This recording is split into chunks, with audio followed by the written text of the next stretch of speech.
接下来怎么报名呢？不管你是透过网址或者是扫 QR code 的方式，我们的页面就是长这样，会出现一个素人变明星的一个 PK 活动的一个画面。那这个右上角，我们最上面有1、2、3、4、5、6个色块。第一个色块呢，它是在介绍我们这一次所有 PK 赛的一个公告的比赛规则。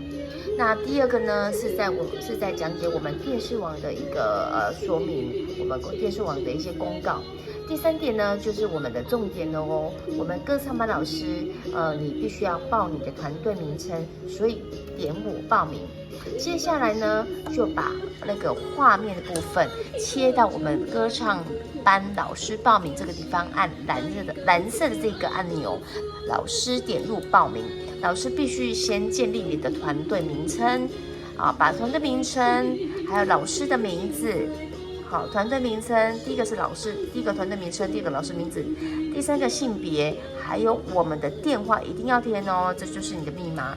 然后信箱如果方便填一下，月份出生年月份不方便的话不用填没关系。那县市地区填完之后，就帮我们填写完成送出及完成我们团队的报名哦。那如果是你是参赛者，你要报名你们歌唱班的一个团队，那一样往下拉，有歌唱班学员 PK 歌手的一个报名，一样需要填写的资料有，第一个是你的歌唱班的名字，好，那你们老师已经报好了，所以相对你在下面就找得到你的歌唱班名字哦，一定要记得填对哦，然后去把你的名字、性别、电话、email。还有我们县市填完之后，所有资料填完之后，一样按填写送出即可完成哦。那有一些参赛者说：“哦，我不是歌唱班的同学，我没有参加任何歌唱班，但是我想要参加比赛呢。这边有一个个人 PK 歌手，这个是给我们没有歌唱班的学员没有歌唱班、没有加入歌唱班的歌唱好手来报名个人 PK 歌手的一个报名。那一样必须要填写你的名字、性别、电话、email。”还有我们的县市，如果整个资料完整了，一样按填写送出即可以哦。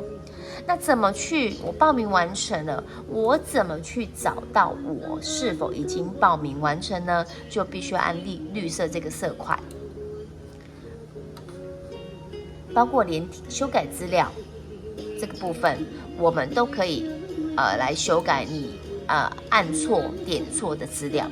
那我报名完成了，我想要上传影片，请你点选红色色块上传影片。那我先举我一个人我的部分为例，让你们看哦。我点选我的教室，那我以我的学生为例，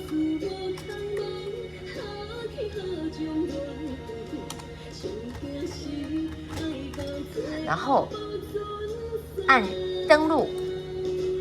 好，这时候你的学员资料就会出来了，再按一次上传影片，就可以把你的档案比如说我要上传的第一部歌曲是坚持，好，记得打上你的歌名，打完之后选择档案，你可以在你的电脑的资料里面找到你的影片，或者是你的手机都可以找到你的录制好的影片。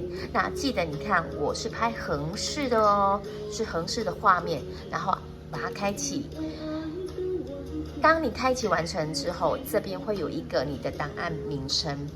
好，这边有一个档案名称，然后按上传影片，这样就完成第一步的影片上传。我们总共周赛区上传了7部影片，要分7次来上传上去哦。当你传完7首之后，就完成了我们周赛的一个报名比赛咯。